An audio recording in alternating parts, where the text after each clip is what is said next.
Do ungodly, yes. I'm sorry?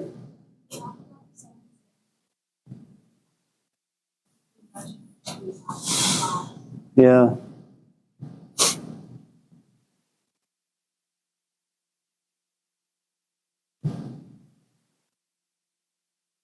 Okay, that's one topic. Anyone else? Yeah, yeah. Why is it that people who, it seems that people who have higher intelligence seem to have also higher rates of depression or anxiety, things like that? Is there like a curse to being smarter that makes you suffer more? Or conversely, is there like an ignorance is bliss type of reaction for people who are not as smart?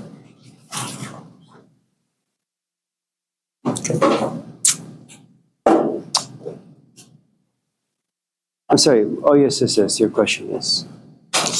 Anyone else? Terry? Is it too early? Anything? Go ahead. Nothing? Yeah, yeah, Matt, with you. I guess it's like philosophy 101, but like ops versus block. Yeah, let's move on. Olivia?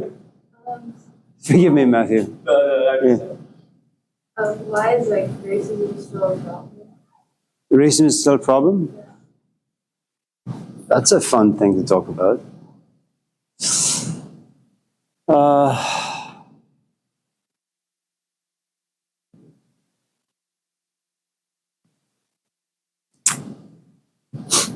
Well, I suppose we can start with Richards and then go to Rosalind and then Olivia and then Matthew. Dig in anything? Yes, yes, yes. Hold on. Yeah, yeah. Mine's kind of short, but like, well, I was doing Hello, hello. a little bit of research into like trying to make a question for the video regarding Siddhartha and nihilism, and I found out that like concept of atheism is more of a Western construct, and The what? like atheism or the practice of atheism is more of a Western construct that's unique to like the Abrahamic religions. So, because like if you look at various Japanese culture, there was actually various interviews where they asked people if they practice religion or not. And even though they said no, they would still partake in stuff like ceremonies, prayers, all that. So I guess I was just wondering why that might be the case within Abrahamic religions compared to like other cultures. Okay. Diggin, anything? No? Wolf? Spike? Yeah, okay. Any news from anyone? Spam. Just your mom? No spam. Oh, Spam. That's your mom's name? What did you say? I said spam. Oh, Spam. Hmm.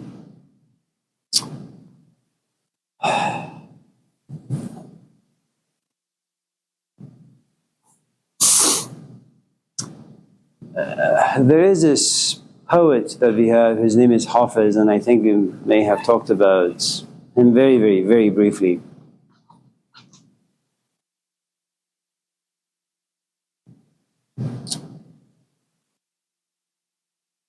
That there can be no greater sin than reflection, and that should be enough sin for one lifetime to carry.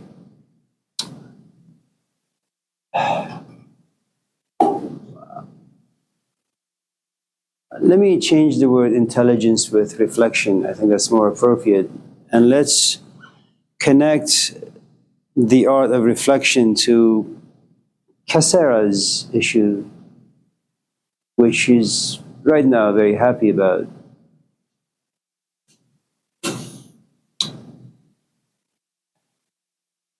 And this is not really about you, so my apologies, just in case.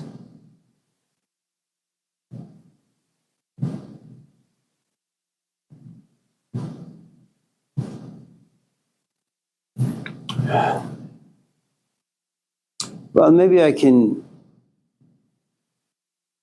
not talk about Caceres and talk about someone else. And we've talked about this particular book called Siddhartha by Hermann Hesse. It's a really good book.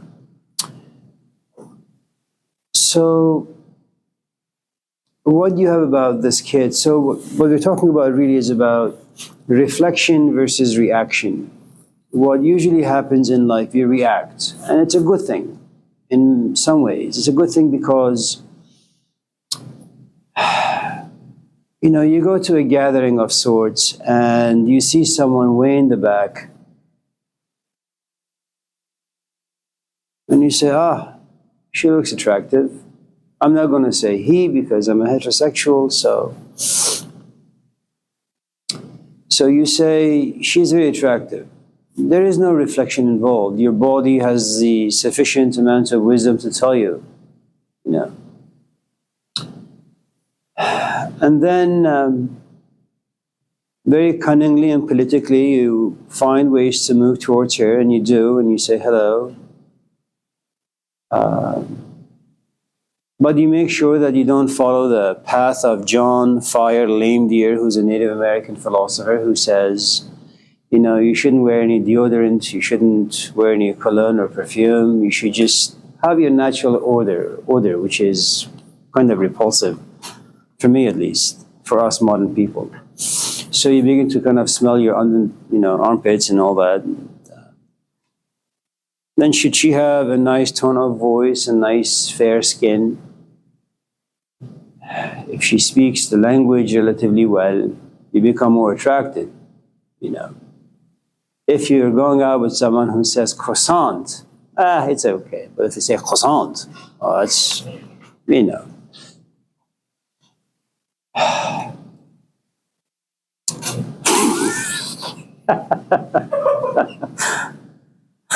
So, the ridiculous things that attract us to people.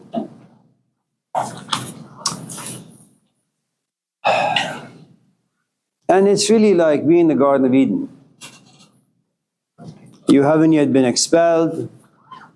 You're not forced into reflection, temptation of any kind. You just know that your body is not going to deceive you. What your eyes say is actually true. And for the most part, it is. And then, God forbid, you fall in love. And like any other intoxication, you become blind, you become dumb, and you become deaf. You can't see, you can't hear. She's like an angel, just sent down to you to destroy your life. You just don't know it yet.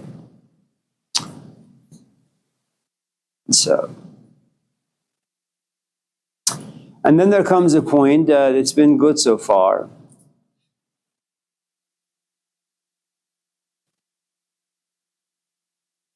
And then she gives you the green light, and so you begin to undress her, only to realize she has a t-shirt on. So you take that off, only to realize she has a sport bra on. You take that off, only to realize it's glued to her skin. So you just pack up your stuff and go home. Right, Megan? Just say yes. Anyways, once the two of you are relatively, close, there is this bond that's created, unfortunately. You feel obligated, responsible. And just in case you want out, there's shame, there's guilt. All at the side, there comes a point the two of you are sitting and having a chat, and you say to her, I live in a 2-bedroom. You live in your car. Why don't you just move in with me? That's what happens when you're in love. You say all sorts of stupid things. And so she moves in. You give her a tiny little drawer. She takes 5. You say, well, this closet should be yours, and she takes them all. And before you know it, she owns the place. And you have to ask permission to walk in your own house. Then little by little, as the two of you become a bit more comfortable, things don't go as smoothly. Her history comes out, your history come out. the two histories or two narratives don't mesh well, because in history there are desires, there's past, traumas of sorts. And there are, of course, just regular life issues. The two of you want to sit and talk, but you have no patience, she has no patience. Language creates division, fragmentation, misunderstanding, misinterpretation. So all sorts of awful things happen.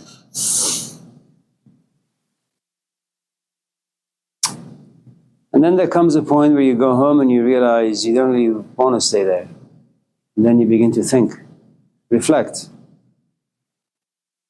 And that's the problem with reflection. You begin to internalize. It's a very solitary journey. You take the stuff in, and it's kind of like Jacob wrestling with Satan to become Israel.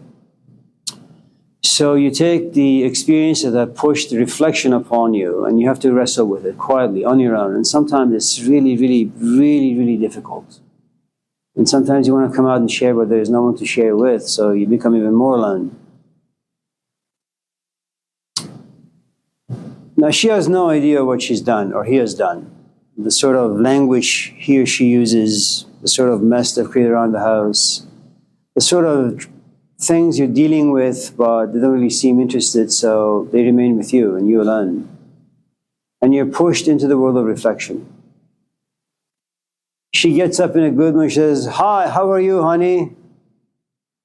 But reflection has chained you down, and the best you can do is pretend. You say, "Hi, how are you? I have a headache." You really don't. It's just the weight of just thinking about the relationship. And she wants to hold your hand, but you kind of pull away a little. She wants to engage in some conversation, but your responses to her questions are very short. And after a while, you realize the way you are is slowly impacting her. And that's the thing about reflection. It's good to be in relationships where you don't think, you don't reflect. You just allow life to take over and just you move through stuff. And just in case there are any problems, any dilemmas, you have enough power, emotional power, intellectual power, physical power, such as money, where you could somehow find a way to stick your head in the sand and not see the issue. Go on a cruise, buy tickets, go to New York. Go around the lake, watch the ducks make out, and then hope that in watching this free show, hopefully the issues will be resolved, or at least resolve themselves.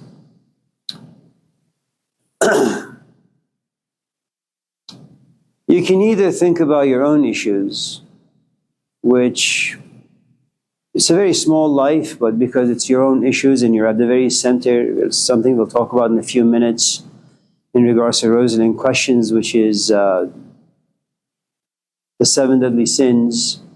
And you're stuck with the most important of sins, which is pride. It's your life, it's your emotions, it's your time.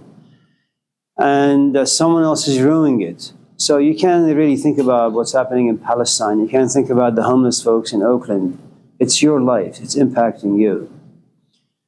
So you begin to reflect on your life and whether or not this has been the best relationship to get into. Or you could make it a bigger thing, which is you say, wait a minute, do all couples go through difficulties? The answer is yes. Do all couples have baggages? The answer is yes. Do all couples come from histories that don't mesh well together? The answer is yes. Is it true that when you're in love, intoxicated by this particular emotion called love, that you actually don't see any flaws about yourself, about the other person, about life? And the answer is yes. Is it also true that time has a tendency of removing this particular emotion, that you throw up at a certain point and pain begins to visit you? And the answer is yes. And so when someone comes to your class or anywhere and says, I'm really happy and very excited because I'm going out with someone from France or Ukraine, and I've been blessed with a gift from the gods, you don't really know if you should feel happy for them or you should feel sad for them, because eventually they have to throw up. And I suppose the question is, well, do you really want to remove intoxication from someone? To make them sober, to be able to look, to see, to think, to feel, to reflect. Because the moment you do that, they're going to walk into any relationship with 1 step forward and 10 behind. They're going to think about their future. about whether or not this is going to work. And in this day and age, where you have doubts about almost everything under the sun, that's a huge cross to carry. Is it bound to make you sad and depressed? Yes. Are you going to exercise truthfulness if your companion asks, so how are you doing? Are you really going to sit and describe your world of reflection to your companion at the risk of hurting them and seeing pain in their eyes? The answer is no. So will reflection and the truths that come out of reflection make you more alone? The answer is yes. And I gotta tell you, man, sometimes you'll feel more alone, extremely alone in relationships than you do when you're just on your own. And it's all because relationships create difficulties, problems. They are the best way for you to get to see yourself. And there's a good chance you won't like what you see. You know, when you live on your lonesome, you can think that you're very patient, you're very generous, you're this, you're that. You can be a saint in your own imagination. But once you get into a relationship, you realize that you are human, just all too human. And you have so many flaws that you weren't really aware of. And your companion makes you aware of them. And you won't like it. And then you want to correct them only to realize it's way, way, way too difficult. It's nearly impossible. And so eventually the relationship is going to go bad and you're going to go find or look for someone who can actually tolerate all the ways you're inconsistent, incoherent, just a complete idiot. So do reflective people have a tendency to be more sad, more depressed, more alone? The answer is yes. Why? They think about things. They put them under a microscope. And I don't know if anyone in this class, for those of you in this class who are in relationships, my recommendation, and you kiss your companion, why don't you see some short clips on YouTube about human saliva and what happens when the two of you are exchanging saliva. And that's the problem, you know, as long as you don't know, as long as you're not curious, you know, you can have your toes in the other person's mouth. You know, it doesn't really matter.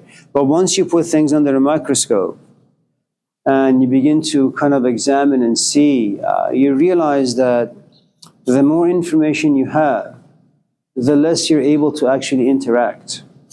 You know, that's one of the things about, nice things about various sections of the book, Siddhartha. For those of you who, again, have not read the book but are interested in reading the book, or am I just rambling on? Aaron, I am? That's nice.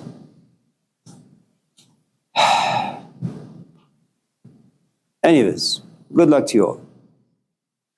Any other questions or comments before we...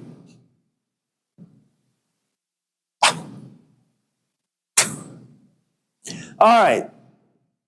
Did you get my email? No. Thank God for that.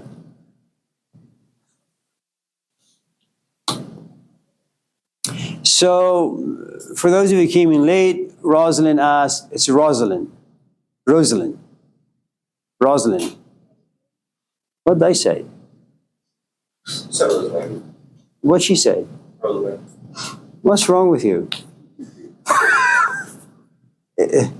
How do you say it? Rosalind? Rosalind? Rosalind?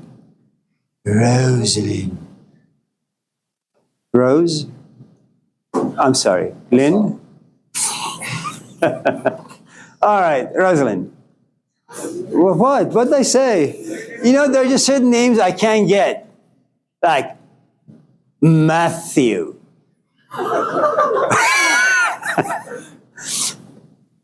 I mean, you want a name that's easy to pronounce? Amir. All right, let's move on. So, I apologize.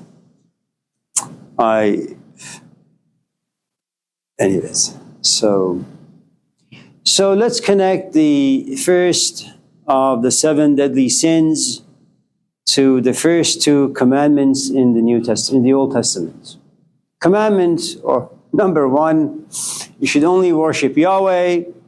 Commandment number 2, don't have any images of God because it transcends or it's beyond human imagination. Pride.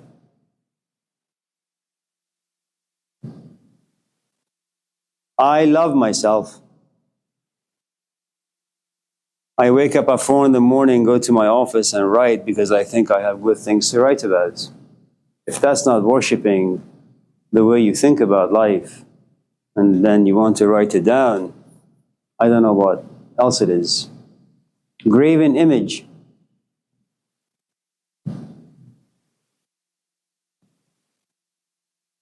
I'm thinking about getting a facelift.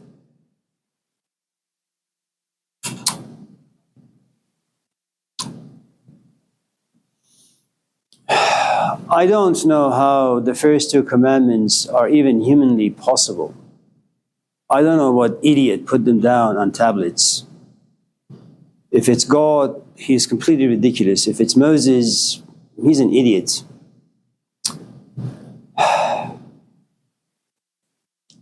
You know what it takes to get over the first sin, pride? The moment you're born, you cry, you scream to be held, to be nursed. Have you any idea what your mom has gone through for the past 6, 7 months to carry you inside her? And then you come out, and she wants 10 minutes of rest, but you scream. And from that point on, she has to bend over backwards to make sure that all of your needs are satisfied. Why? Because it's you. Because you scream, you throw a temper tantrum. And then you take classes and you write essays. And just in case you get an F, another temper tantrum.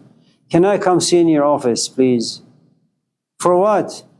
I need help with my essay. What help can I offer you? It's not about anybody in this class, I'm just saying. My boyfriend left me. And if you examine this very, very closely, you realize you really must not care about any aspect of yourself to be able to be true to the first commandment. Unless you assume yourself to be a gift from the gods. And like Jesus, you can say, I and the Father are one and the same. You can worship that if you wish. But for the rest of us, no one can remain true to the first commandment. Graven images. Have you no image of yourself in the future? You're going to graduate, you're going to go to Stanford, get a job, make a better life. That's what we worship. So forget the first two commandments because they're not really for us. Pride. It's really, really, really good. It's good because it's part of life. You need to survive. You need to preserve what little exists inside you in terms of hopes and dreams. You need to worship them, especially if they're good. If you have found a companion and the two of you work well together, worship it. Make sure you have found rituals and ceremonies where you can observe, both of you. Make them into habits so you guys don't step on each other's toes. Create friction, conflict. What the hell is that good for? Now, there are a couple of things about pride that are worthy to mention. The first is, most of us, let me just talk about myself. I'm really incompetent in many ways, Rosalind. Rosalind? Thank you. Do you see, you fight me, even when I just mispronounce your name. If that's not pride, I don't know what is. I was just kidding. So, what was I saying? There were a couple of things about pride. Oh, yeah. I play my best piano for people who can't hear anything, that they're deaf. I can walk on the keys and they say, wow, Amir, that was spectacular, beautiful. But when people are really good at playing the piano and they come to the house, whenever they ask me to play, I say no. So there is a branch of pride where you're really proud of yourself, even though you're not really good at anything. You're just proud of the fact that you can breathe, you can shit, you can eat, you can base your life on some unexamined set of assumptions, and you can fail and you can fall. You know what people say usually when they go through like 50 breakups and they're very proud?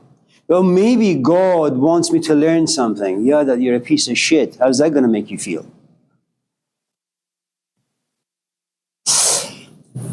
There is this other branch of pride that's really, really healthy. And it's kind of like you lock yourself in a room and you practice the violin and you have a teacher.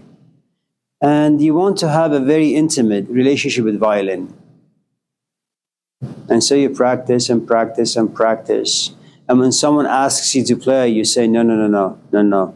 I'm far too small. I'm far too insignificant. I'm not very good. So you keep yourself in the closet for a long time, and then after 10 or 15 or 20 years, you come out and play. Zellerbach Theater in Berkeley. And you have 1,000 people standing up applauding you. And you too stand up and you bow and you say thank you, and you're very proud of the way you played and your accomplishments. That's a good pride to have, because it is founded on sacrifice, and it's founded on patience, and it's founded on passion.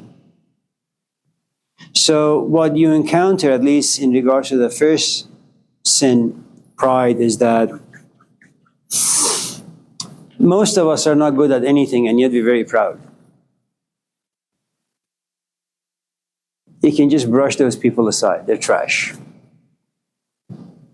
The second is people are really, really good at what they do because they've made lots of sacrifice and efforts. Those are the people who are worthy of honor and respect. That's number one. Number two, let's just say lust. What is lust? I am lusting after getting your name right. I am lusting after playing the piano really, really well. I'm lusting after making this relationship work. Without lust, life would cease to exist. Lust is good. The only question is, what are you lusting after?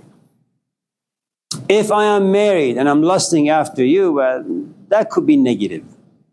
If I'm single and you're single and I'm healthy and you're healthy, lusting after is a good thing. If we're both single and I'm unhealthy, messed up in the head, but you are healthy, well, lusting after me for you would be a sin. Lust by itself is not bad. It's the juice of life. But you have to go after the right thing. Lust, replace the word lust with attraction. It's a good thing. Greed.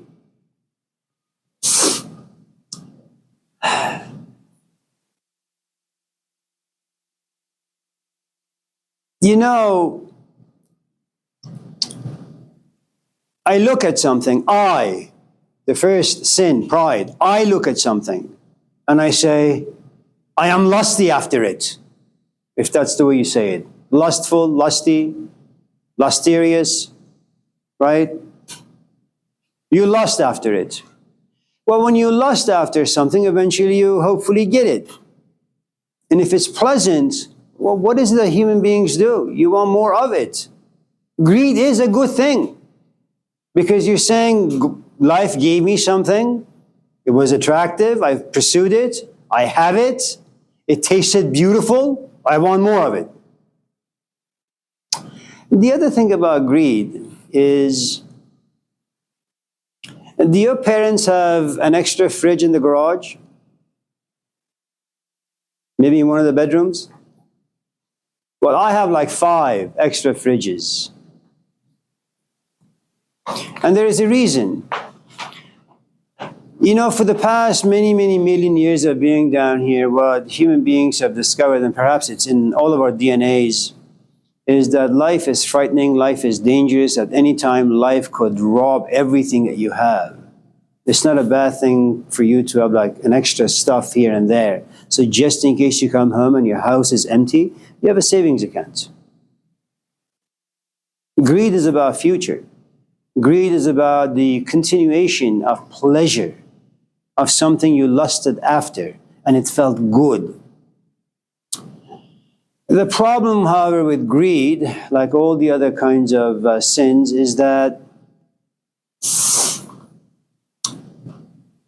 sometimes your greed comes from the branch of envy. I have a car and it's running perfectly fine, but it's a Honda 1967. You have a brand new Tesla. It's a hypothetical, okay? And I envy what you have, okay? Now, there is something about envy. It has a sibling. It's called wrath or anger. I am angry. You're younger. You're less attractive. You're unaccomplished. I mean, that's what this generation is all about, right? Unaccomplished pricks who have YouTube accounts and Instagram, right? And they're everywhere. And I say, well, you know, I'm like 3 times her age, and look at me driving this piece of clunk. And so I become greedy. I want a car, but I want your car. Are we on the right track? Let's move on then. So you can figure out the rest.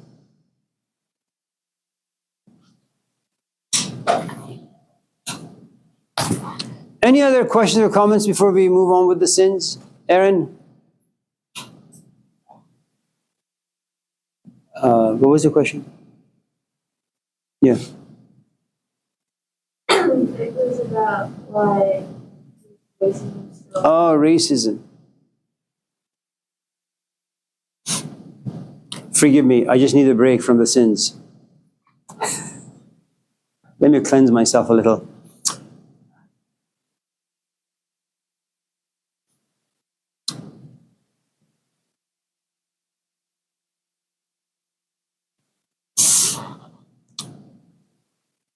You know,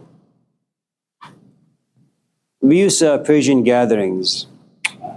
We used to play music. And what often happened was that men would sit here and women would sit there, which is part of culture. It's still practiced to this day that women eventually just go in that place and men go over there and they talk whatever and we do whatever. And when there is music, everybody gathers, but women sit with women and men sit with men.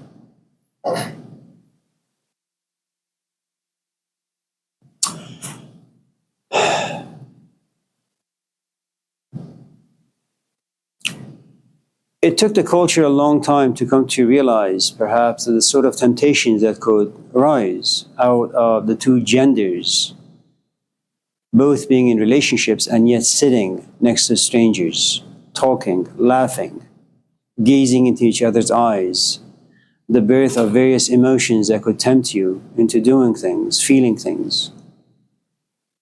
And so to protect relationships, to protect people, and ultimately to protect children and society at large, you draw a line. Women go over there and men go over there. But when you begin to interact, you know, I'm married. Should someone come to my office on a regular basis? Well, I have no choice but to have some emotions towards them. Whether it's a man or a woman, it doesn't really matter. And just in case it becomes a romantic one, what the hell am I going to do with my wife? And it's natural to have emotions. But as a way of protecting society at large, you make sure those things don't happen. And you can't just say, well, I'm going to will it. Well, that's stupid. The best way you can protect yourself, your family, is just not interact, period. And if you do want to interact, it has to be very professional. Right? That's racism. Let me explain.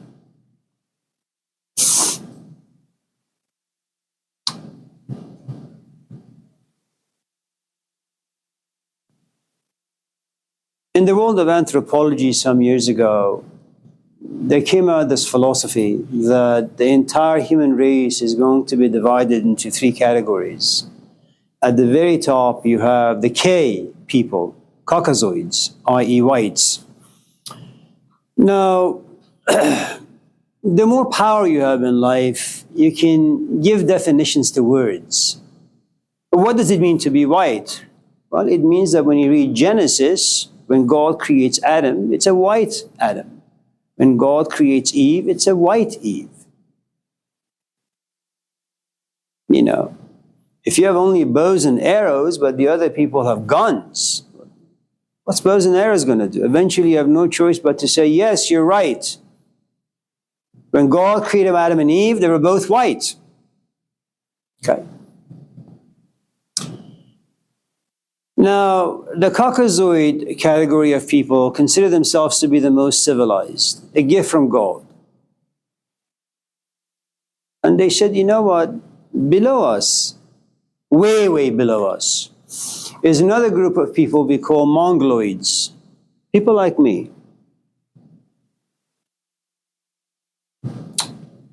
Again, remember, the most powerful of people ultimately define who and what we are, and what happiness and success are.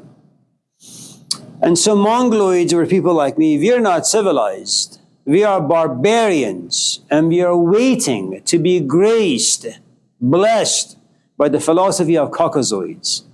We don't have the proper philosophy to transform ourselves from being barbaric to civilized.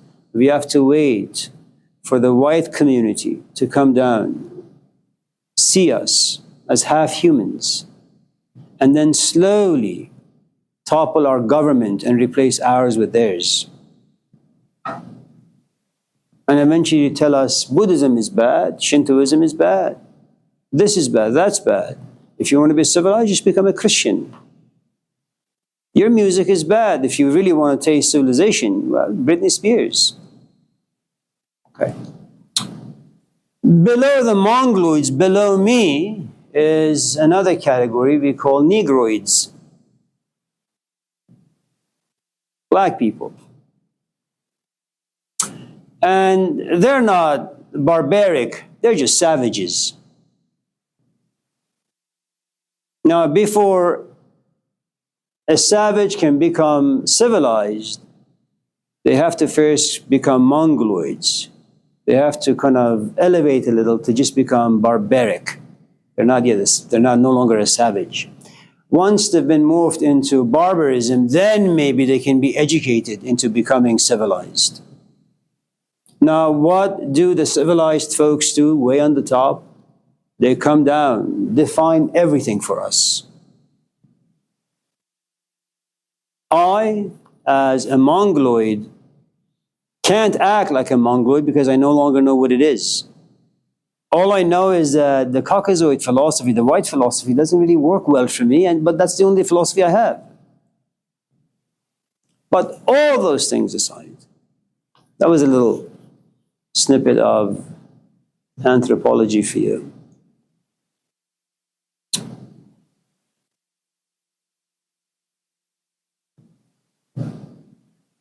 Terry and I, he comes from a different background. He's black, I'm brown. His history has created different narratives for him. Those narratives create different emotions. Those emotions create a different self. Don't forget the first deadly sin, pride. He thinks he's better. I think I am better. And I come from a different background. It's not a fight between Terry and I. It's a fight between two histories. He wants to prove me wrong, and I want to prove him wrong. And eventually, one person has to win. The only way Terry and I can be friends is this: a cup of coffee. We can only be friends on a very, very superficial level. And I need to make sure his history never comes out. And I want to make sure my history never come out, because these two histories are not going to mesh well. You have, for the first time in human history, where blacks, whites, browns, yellows, reds have to coexist, all with different backgrounds. Add to it gay, lesbian, trans, and all the other isms that's out there. How could anyone survive? And everybody is forced to be responsible to understand the other person. I have difficulty just understanding my own life.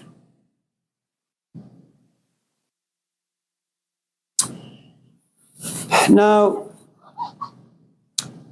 there is one thing you can do. So remember, racism is quite natural. It's natural because we just come from different backgrounds. You know, and it's part of our biology, it's part of our sociology, it's part of our anthropology. It's just who and what we are. And it's kind of like romantic love. For the first time, we are forced to understand cultures and races we are not familiar with. My grandmother, she's dead now, but there is a city in Iran, it's called Khuzestan. It gets really, really hot. And people are dark skinned, i.e. black. But when you walk around the capital, Tehran, where we live, you don't see not even one. They're not around. So I remember one of them came to my grandmother's house, and when by this time her husband had passed, and so he extended his hand to shake my grandmother's, and my grandma was wearing a hijab or a veil. She covers her hands so that her skin doesn't touch his skin, and they shake hands. Now, this is not racism, because racism does not, we don't even have the word for it. It doesn't exist. Okay? So, the only way you can overcome anything is to understand it. I don't care what it is, whether it's racism, whether it's someone's political views about this, whether it's how can I write my essay better. That's the only way you can overcome your deficiencies. And if your question is, well, how can we overcome racism? Well, you got to understand. But to understand anything requires interest, requires curiosity, requires passion, requires empathy and care. That I have to give my time away to Terry. Why? Because I'm interested in him. So he can tell me what it means to be black in America. You think I got time for that? No. I don't have time for it. And yet, this culture makes me responsible to understand him. And I'm saying, no, I don't want to understand him. I don't have time for it. I'll be respectful. Hello, how are you? And that's it. But that's as far as I can go. Now, what happens is that when a certain group of people begin to gain power, something very strange happens. Now they want to inject brown philosophy into white philosophy. They want to inject black philosophy into white philosophy. And now what you have are the white folks who have been in power for the longest time are going to, well, push back. I don't want black philosophy, and I don't want white philosophy. I don't want homeless philosophy. I don't want any of this philosophy. I want my country to remain what it has always been, under the domination of Caucasoids.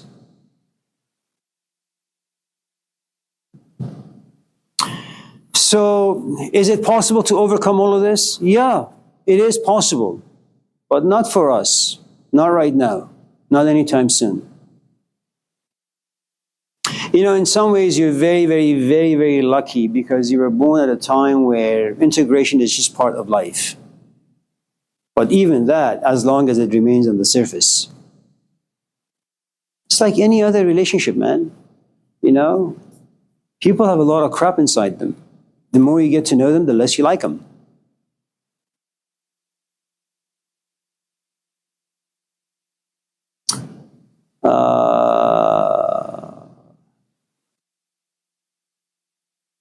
So, let me say a couple of things about writing your essays. Is that okay?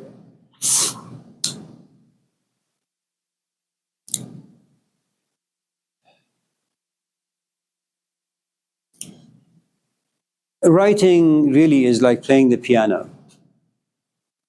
I know you know the alphabets. and I know how you can string words or letters together to make words and words together to make sentences. It's easy. My daughter plays the piano. At times, I don't feel an ounce of passion. She just has the skills, but it's dead. If I want to write something, or if I want to express something, can I tell you what it means to be an immigrant?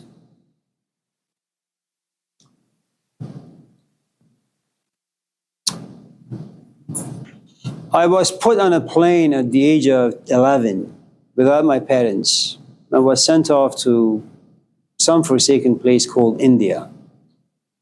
Language I didn't speak, food I didn't like, didn't even like the people. I was held hostage there for about 2 years. Didn't see my parents or my sister. Had no friends, and oftentimes cried. But then, without any warning, I was shipped to the US. No money, no food. Was a janitor, worked at Church's Fried Chicken, graveyard shifts, didn't speak English, didn't graduate from high school. Just didn't feel right in this place. Then my parents came. They bought a car wash. I slaved away washing cars for about 22 years. I still do. How the hell do I put all of that in writing? If I was to ask you what it means to be black, I'm sure you can write an essay. But you need to understand this. You are, first of all, a woman in a male-dominated environment. Second, you have a history that has been created for you, and you have a history that has been lost. Those are lots of emotions inside you. Some you understand, some you don't understand, some you don't even know exist, but once in a while they come out. How do you put that in language? Okay. Then you're no longer 20. You're 40. You're no longer single. You have children. Once in a while you look yourself in the mirror and you don't like what you see. You're talking about putting 40 years of history with emotions, with thoughts, with disappointments, with grief, with loss in your essay. How do you do that? And the answer is you don't. You can't. No one can. And you need to be okay with what little you can write. There's nothing wrong with it. And hopefully in time, when you have some respite from life, well, you say, I'm actually becoming interested in figuring out what the fuck is going on with me. Then you sit and write. Now you do it with your intellect, you do it with knowledge of history, you do it with some knowledge of being black, you do it with some knowledge of being a mother. Now that is a good piece of writing, but that takes time. So for those of you in this class who feel once in a while insufficient, not so proficient in writing essays, you need to understand it's a really, really difficult task. To understand anything, first you have to feel it, then you have to think it, then you have to put it down in words, only to realize, language, man, it's like having an elephant in a rooster's house. It's going to fall apart. It's too much. So, just take it easy. It's okay.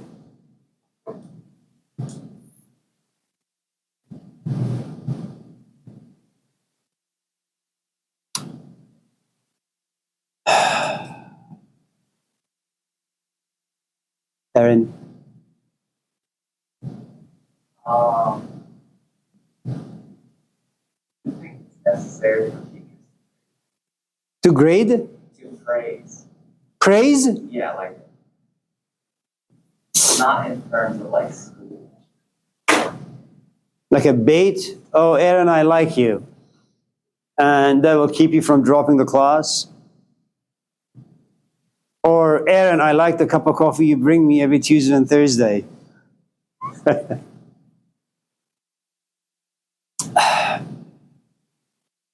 Look, I think you have to do what Machiavelli didn't say, which is the following. There are times you hate your teacher, there are times you love your teachers, and there are times you fear your teacher. And I think the same is true for teachers with the context of students, that there are times you love your students, there are times you fear them, and there are times you hate them. But here's the thing you need to understand about teacher-student relationship, and it also depends on what it is that the teacher is giving and whether or not the student has the ability to receive. I mean, they are very, very, very tricky, okay? I mean, it's kind of like going out with someone who is still thinking about their ex, and it doesn't matter how many bouquets of flowers you give them, it doesn't matter how much you dine them, find them, all that stuff, they're still going to be thinking about their ex.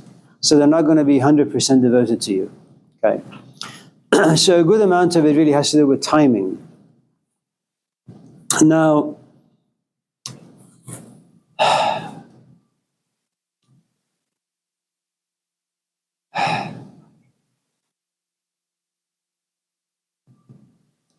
unless you receive what I want to give, there is no reason for me to praise you, except to say, well, thank you for sitting there respectfully and once in a while asking relatively good questions.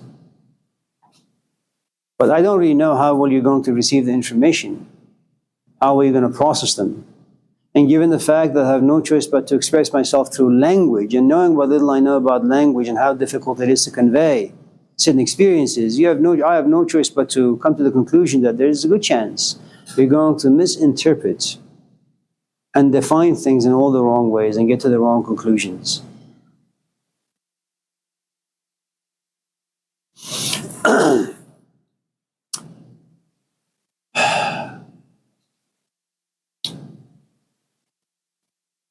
Imagine that you want to learn how to play the piano and you get a teacher.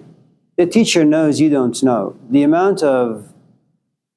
The teacher has to be profoundly forgiving and patient to tolerate your incompetence day after day after day after day, and hope and pray that when she or he leaves your house, that you're going to spend at least a couple hours a day practicing piano. But for the first 5-6 years, it's just a struggle for the teacher. And you're a kid. The idea of you sitting down for 2 hours and practicing, being focused at the age of 5 or 6 or 7, are you kidding? It's cruel to do that to a kid unless they're passionate. Okay? So the teacher has no choice but to tolerate, their crappy students for a long, long, long, long time, until one day he or she comes home and says, okay, Aaron, play a piece for me, and you do it. And they say, wow, that was beautiful. And now you give them additional hope. You inspire them. You kind of remind them that their effort and sacrifice didn't go to waste.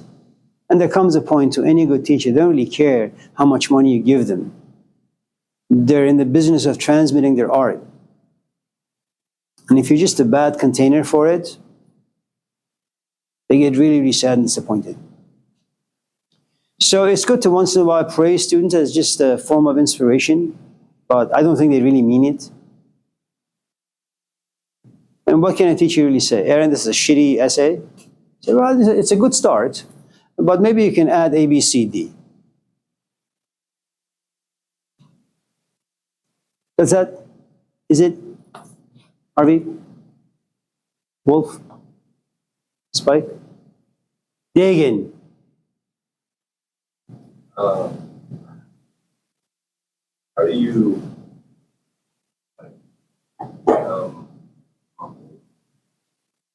aspects of life?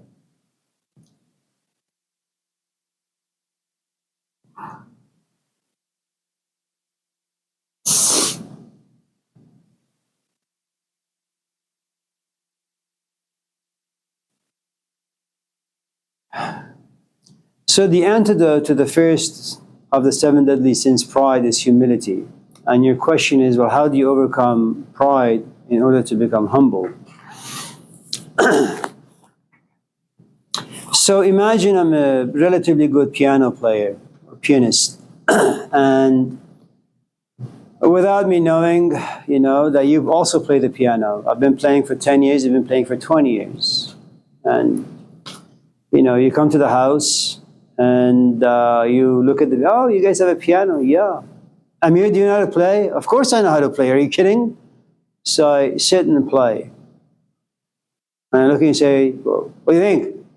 Wasn't bad. Wasn't bad, you piece of shit. It was great. And then you say, well, do you mind if I give it a try? You know how to play? You're digging. So I know a little bit. Well, go ahead. Here I am, I'm going to stand by the piano, about to laugh at you. And then you play. And then you make me angry. You make me angry because you play better than me. And my wife comes and says, Amir, this guy is great. Say, no. Did you see the way he was doing the pedals? He sucked. And his fingers? So I tried to find flaws, even though you're just immaculate. So it takes me a while to come to realize you are really good, and I, in comparison to you, really suck. That takes a good amount of awareness, overcoming my own flaws, coming to realize despite the fact that you're younger, you're much better, you're much more passionate. I have to overcome so many things to eventually say, Dagan, you're really, really good. I'm going to just sit on the sofa. Can you play another 5 or 6 pieces for me? And what's going to happen is that hopefully I won't forget the experience. And every time I go to any gathering where there's a piano in the house, I'm going to sit and play, hopefully, with a decent amount of modesty, knowing full well there could be someone in the audience who can play 10 times better than me. It's only an experience and practice. None of us walk into life in complete humility. We're all arrogant in so many different ways. The truth is, every time I come to class and open my mouth, I'm always fearful of saying things that are disrespectful, not so much towards the students, but towards ideas. Imagining myself to know a lot of things when in fact I don't. It's a very tricky place to be.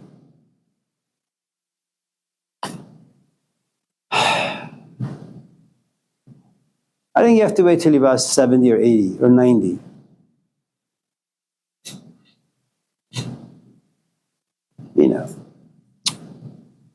So, that's a great question. I just don't know the answer. Yeah, Spike. Oh, Matthew. What are the differences between self-inflicted trauma and trauma thrust upon you? I guess there's a biblical connection. Jesus choosing to walk in the desert versus Moses being forced out in the desert. How do the two change? Well, I suppose you could say that there is something very organic about Jesus, that from a very young age, he was like a Magnus Carlsen of the spiritual realm, that he just didn't fit his body. It's like, we have a friend, and they're Indian. They just knew when their kid was born, at the age of, I think, 1.5, 2 years old, that he was just very, very feminine. And by the time he was 3, they changed his name to a girl's name. And he's going through some transition. So that's organic, okay? And that's how life kind of works. There are things that are organic. It's what we call just genuine parts of life. And then there are counterfeits. Counterfeit in the sense that, imagine for a moment that I have a brother, let's just say, and his marriage is bad. This is just a hypothetical scenario. His marriage is bad. He doesn't get along with his kids. My parents don't like him. He's a complete loser. And then he watches a lot of shows on, say, gender issues. And one day he comes to him and he says, I don't think I'm a man. I think I'm a girl or a woman. And he's been in 10 different relationships and none of them have worked. And so he doesn't really know where he is, and he assumes that if he kind of goes in that particular direction, his life would turn out to be okay. It may be, I don't really know, but what I'm trying to suggest is sometimes you become what the advertised world tells you to become. That's not really who you are, what you are. You're what we consider counterfeit. I mean, there's a reason why we have gold-plated items, because there is genuine gold. So there is organic stuff and then there is counterfeit, okay? And that's true in all stages of life.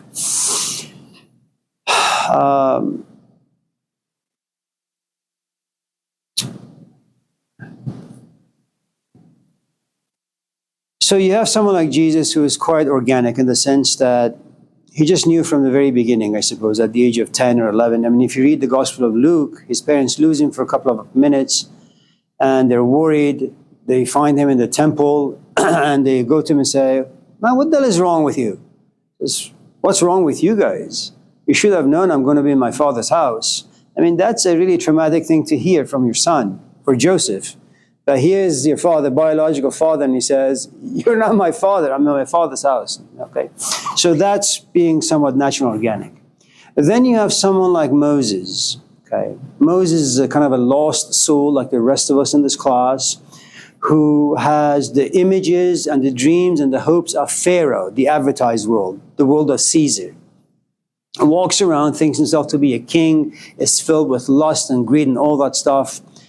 And all of a sudden, something happens to him where all of his pride, all of his history disappears. It's kind of like a marriage.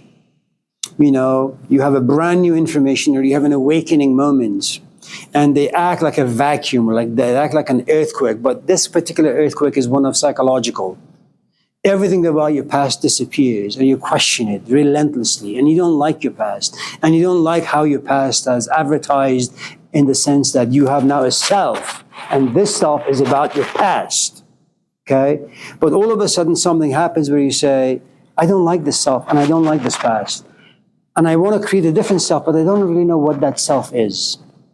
And when you go in uncharted territories, that is called your great renunciation, or that's called your desert life. And one of the things about desert life is that, I mean, just look at any desert. Nothing grows in it. There are no animals. No one lives in a tent out there. Okay? So a desert life is when someone like Moses suffers this spiritual, emotional earthquake. And the world of Caesar, where they have lived most of their life, is like you've always been a wife, you've always been a mother, your husband is all of a sudden dead, and your kids die at the same time. And you look at your house and say, "What the fuck am I going to do in this place?" And, I mean, that's a huge shock to your system. And so that your desert life begins. The problem with the desert life, it's empty of advertisement. And even if things are advertised to you, they're no longer interesting. I mean, maybe right now you're single, okay? Let's say you're a heterosexual and you'll fall in love, and the first thing that the two of you will do when the two of you approach each other respectfully is you become intimate. And you have sex day in and day out. Then there comes a point where she takes a shower, she's walking around naked, and there is no need for you. There is no desire in you that wants physical intimacy. You watch her walking around naked and you say, "All right, honey, I'm going to go, dump the trash in the garbage bin." What? I'm walking around you naked and you're thinking about trash? And the answer is yes. Okay? So the desert life has nothing really to offer you. And so it usually is symbolic of sand, quicksand, becomes symbolic of loneliness and depression and isolation. You're all there by yourself.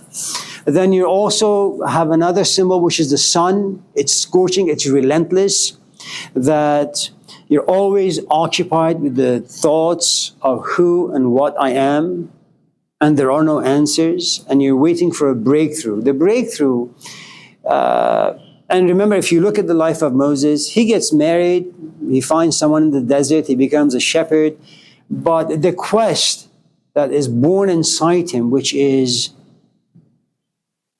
I'm no longer the prince of Egypt. I got married because, I like this girl and I had to ask her father's permission. We have kids. I have to do my responsibilities, obligations. But there is this thing inside me that no wife can satisfy, no kids can satisfy, society can't satisfy. And so he climbs up this mountain, and that's the ascension. That's another symbolic thing, that you live in a very kingly environment. You go to school, you have your clothes, you have your meaning, you have your purpose, you have the agenda in life. You, Matthew, are a prince. And then a shock enters into your life. Then little by little, you look at your princely life and it means nothing to you.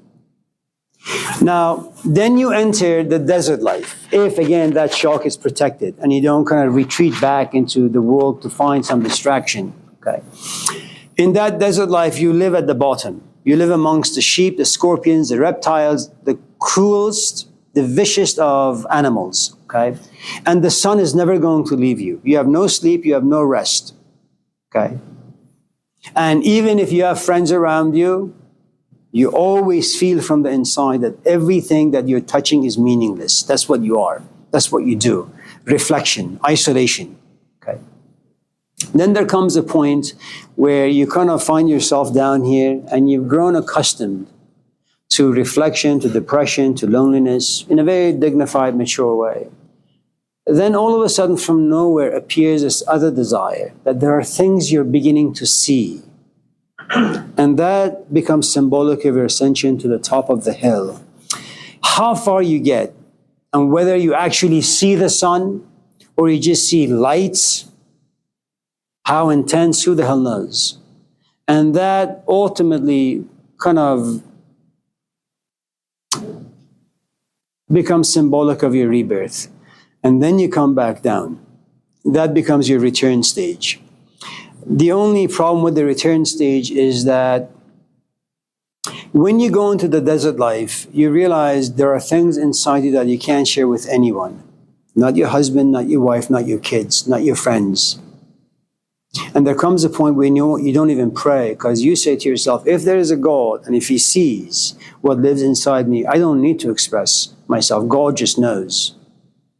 You know? And that's one of the things about one of the steps in Buddhism is called divine eye and then divine ear. And they're symbolic for sometimes you run into someone and they just look at you and you feel as if they can see through you. They can see your history. They can feel your pain. They know who you are, what you are, in what ways you're proficient, in what ways you suck. And that's a very, very humbling experience. And then they have another thing called divine ear, where they can read between the lines, you know. So you don't really have to explain too much. They just know. It's one of those things that happened to Carlos Castaneda in the 1960s. You know, he runs into some old guy. Anyways, so any other, what time is it? At 14. Oh, we have a minute. Quickie, yes. Rosalind, anything? Yeah. How was your day?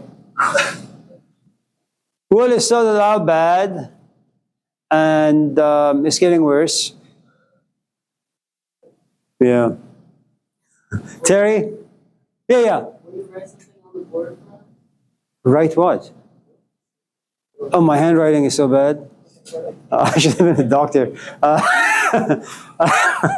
about Thursday? I will write some Persian lines, and then I will translate them for you. In the morning, do you write in English or in Persian? Oh, no, in English. Yeah. Persian only in privacy. Yeah. Thursday, yeah. Anyone else? Terry? What's your favorite food? Food? It depends on the company. If I'm having a fight with my wife, I would like to fast. I don't want her to make anything for me. I'd rather just be hungry and remain hungry. If I'm going out with someone who's profoundly ugly, looking at their face and looking at the food, that's going to make me vomit. So no food there either.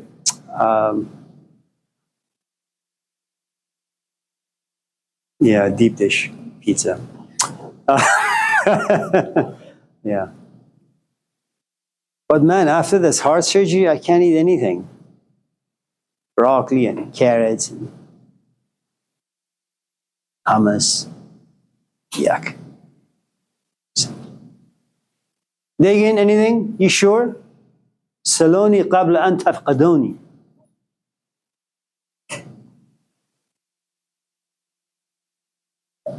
It's Arabic.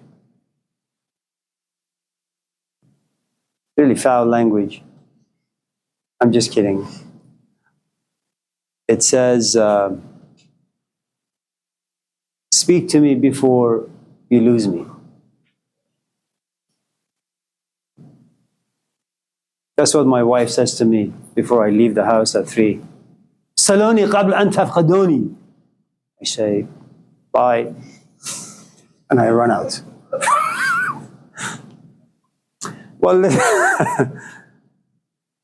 it's good to see all of you. God bless your wretched souls.